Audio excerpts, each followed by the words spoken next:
Good morning सगळ्यांना, शुभ प्रभात. Good morning. जय भीम, जय महाराष्ट्र. इंडिया अनलिमिटेड डिजिटल चॅनलमध्ये सगळ्यांचं स्वागत आहे. मी आज सकाळी नुकतंच मोबाईल पाहिल्यानंतर सोशल मीडिया जो काय पाहिला, विधानसभेमध्ये तील मुद्दा ॲट्रॉसिटी कायद्याचा दुरुपयोग. ॲट्रॉसिटी कायद्याचा दुरुपयोग. आता हे दुरुपयोग करणारे कोण जे आहेत ते चोर लोक आहेत. आणि हे दुरुपयोग करणारे चोर लोक या ॲट्रॉसिटी कायद्याअंतर्गत राजकीय वरदस्तानुसार त्या पोलीस स्टेशन असेल, त्या हद्दीतील पोलीस आयुक्त कार्यालय असेल, नगर स्टेशन्स असेल, पोलीस स्टेशन, यांच्यावर राजकीय दबाव आणून कुठल्या गुन्हेगाराला ॲट्रॉसिटी अंतर्गत गुन्हा झालेला आहे, कारवाई झालेली आहे ते दाखवा.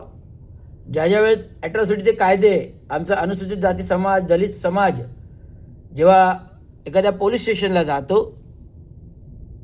तेव्हा ते पोलीसच ज्यांच्या विरुद्ध तक्रार आहे, कोणी राजकीय नेता असेल, कोणी लोकनेते असतील, कोणी नगरसेवक असेल, अन्य अत्याचार केले त्यांच्या विरुद्ध जर तक्रार असेल तर पोलीसच त्यांना कळवतात आणि त्यांना सांगतात आणि त्यांच्या बाजूने ठाम उभे राहतात.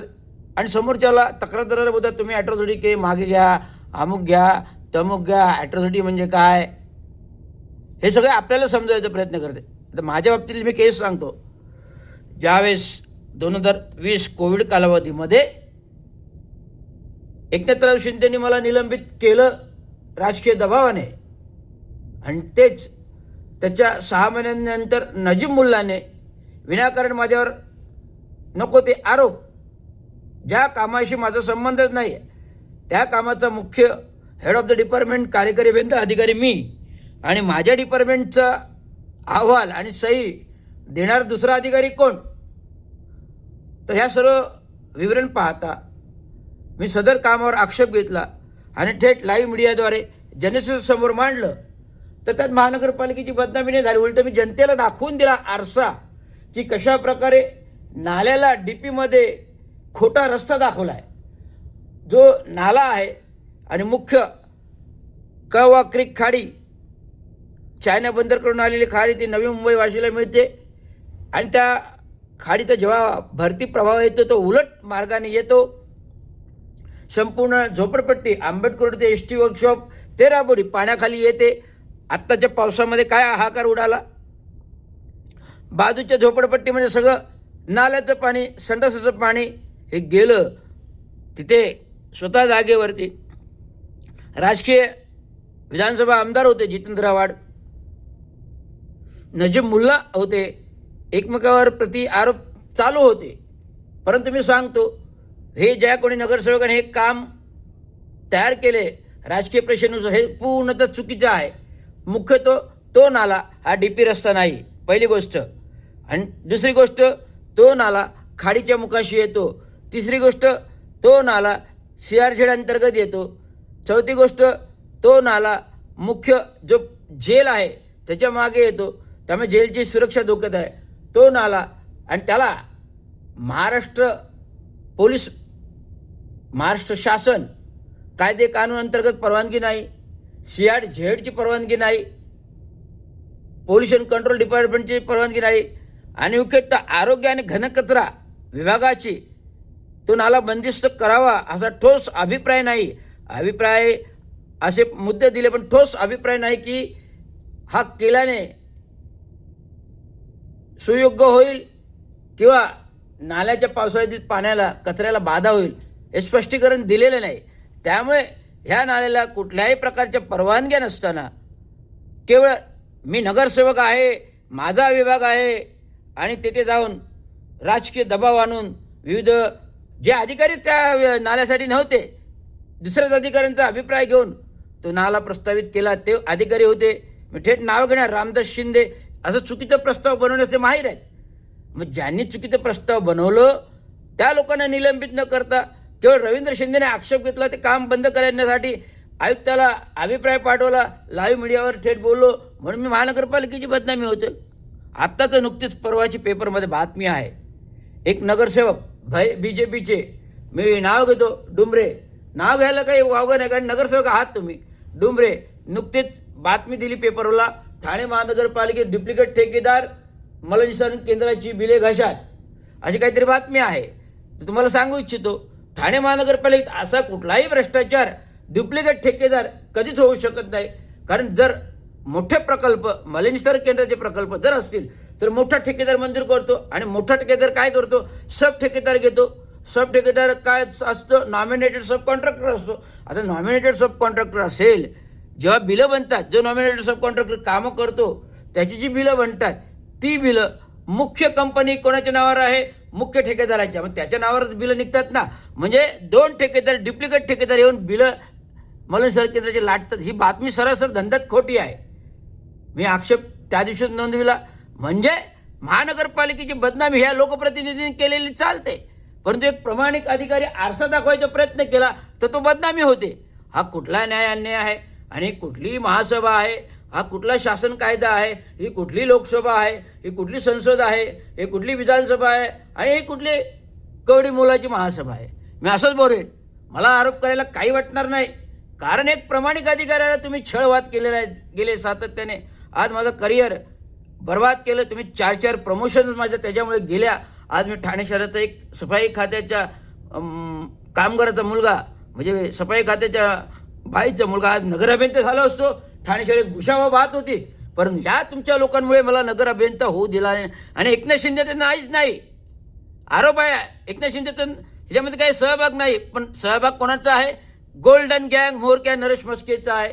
गोल्डन गँग म्होरक्या नरेश मस्केचा आहे, नजीम मुल्लाचा आहे, संजय भोईरचा आहे, आणि अनेक 16 सदस्य आहेत जे मागच्या स्टँडिंग समिती 16 सदस्य हे म्होरके आहेत, हे गोल्डन गँग आहेत. मी आरोप आहे माझा, तुम्हाला काय करायचं तर करा. पण हा आरोप का करतो, एक प्रामाणिक अधिकारी जेव्हा काम करतो तेव्हा ते छाताळात बसलेलं असतं. अरे मी काही न करता निलंबित होतो, मी रात्रभर झोपत नाही. तुम्हाला प्रत्येक वेळेला बोललोय, मी रात्रभर का झोपत नाही, जोपर्यंत माझा बदला, जोपर्यंत माझ्या ह्या अन्यायाचा, न्याय अन्यायाचा मी बदला घेत नाही किंवा सूड उगत, तोपर्यंत मला चेन नाही. मग माझी धारणत लहानपणापासून ती आहे.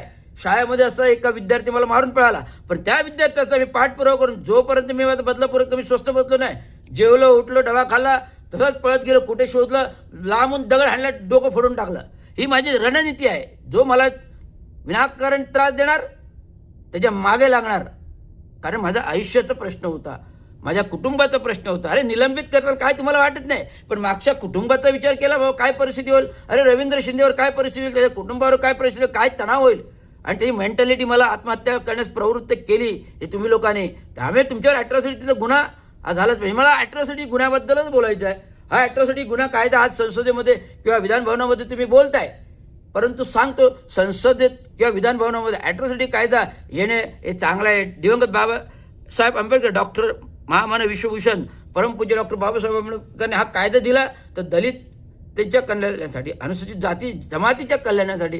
जर कोणाला मानसिक त्रास देत असेल तर अशा लोकांना या कायद्याअंतर्गत बडगा दाखवण्यासाठी हा कायदा आहे. हा कायद्याचा कुठल्याही प्रकारचा दुरुपयोग होत नाही. आणि जरी कायद्यावरची गुन्हा दाखल केला तर राजकीय प्रेशरने त्यांच्यावर दबाव येतो आणि पोलीस त्यांना सहकार्य करतात. हा माझा आरोप आहे. आता वर्तकनगरला जी काही केस आली, एकनाथ शिंदे, नजीम मुल्ला, पोलीस महासंचालकाकडून पोलीस कमिशनर ठाण्याला आली, मला फोन आला ऑक्टोबरमध्ये, रवींद्र शिंदे तुमचं असं असं तक्रार आलेली आहे, तिथे काय करायचं. म्हटलं संबंधित विभागाला पाठवा. मग वर्तकनगरला पाठवलं. वर्तकनगरांचा फोन आला पोलिसांचा, कोण जो पोलीस निरीक्षक होता, फोन आला, ओ शिंदे तुम्ही कुठे आहात. म्हटलं कुठे आहात म्हणजे, वर्तकनगर. आपल्या वर्तकनगर नाही, मी मुंबईला आहे, मुलुंडला आहे. मग तुम्ही आत्ताच्या आत्ता तुम्ही पोलीस स्टेशनला. अरे काय ही पद्धत आहे, ही का पोलिसांची पद्धत आहे. जर तुमच्याकडे अधिकृत प्रकरण आलं आहे तर अधिकृत पेपर पाठवा ना, पत्र पाठवा ना मला, की अमुक अमुक तारखेला अमुक अमुक भेटायला या, तर मी खुलासा करेल ना. ही कोणती दादागिरी, म्हणजे पोलीस कायदा काढून जपणारे आहेत का दादागिरी करणारे का दम धाकट देणारे, ही अशी बोलवण्याची पद्धत असते. त्याला सांगितलं मी एक सरकारी अधिकारी, त्यांना वाटलं मी कोणीतरी असंच आहे. मी जेव्हा गेलो टेबलवर बसलो, ओ तुम्हाला माहिती आहे का ॲट्रॉसिटी काय आहे, काय आहे. नाही माहिती आहे म्हटलं. त्याला मी सरळ म्हटलं समोर, नाही माहिती काय आहे कायदा, काय तरतुदी आहेत. अहो तुम्हाला माहिती आहे का, जर मारझोड झाली दलित माणसाला तरच ॲट्रॉसिटी कायदा होतो. म्हटलं खरं का? सांगा, ऐका आता माझं मी काय सांगतो ते. त्याला जो काय कायद्याचा मी अभ्यास सांगितला तो बाबा गप्पच बसला. अरे कायदा मारझोडाने होत नाही, तर नाक छळ करणे, दलित अन्याय अत्याचाराविरुद्ध छळ करणे, आत्महत्यास प्रवृत्त करणे, मानसिक त्रास देणे, विनाकारण नोकरीमध्ये त्रास देणे, सेवासनेमध्ये निलंबित करणे आणि मानसिक तणाव वाढवणे हा पण ॲट्रॉसिटी कायद्याअंतर्गत येतो ना. केवळ मारल्याने ॲट्रॉसिटी कायदा होत नाही हो पोलीस हो. कायदा पडा, वाचा. नुसतं खाकी वर्दी घातल्या म्हणजे तुम्हाला कायदा माहिती, दादागिरी करायची, हप्ते घ्यायचे एवढंच तुम्हाला माहिती. थेट बोलतो, आरोप आहे माझा. मी कोणाच्या बापाला घालत नाही. पोलीस कमिशनरच्या रस्त्यात थांबवलं, त्यांच्याशी बोललो. मी कोणताही कमिशनर रस्त्यात थांबवतो. हा माझा आता बडगा आहे. पडगा पण आहे आणि बडगा पण आहे. माझ्या कमिशनरला मी रस्त्यात थांबवतो, तर मला जर भेट नाही दिली ठीक आहे, निघता त्यांच्याबरोबर खाली गाडीमध्येच अडवतो. साहेब तुम्ही थांबून भेट नाही दिली, नाही काय बोला. अशा प्रकारे त्यामुळे कायद्याची शिस्त जर कोणाला नसेल तर कायद्याची शिस्त ही बडगा हा लोकशाही तंत्रप्रणालीने दाखवून दिलेला आहे. डॉक्टर बाबासाहेब आंबेडकर यांच्या कायद्याने दाखवलं. एवढंच सांगतो. जय हिंद, जय महाराष्ट्र, जय हिंद, जय भारत.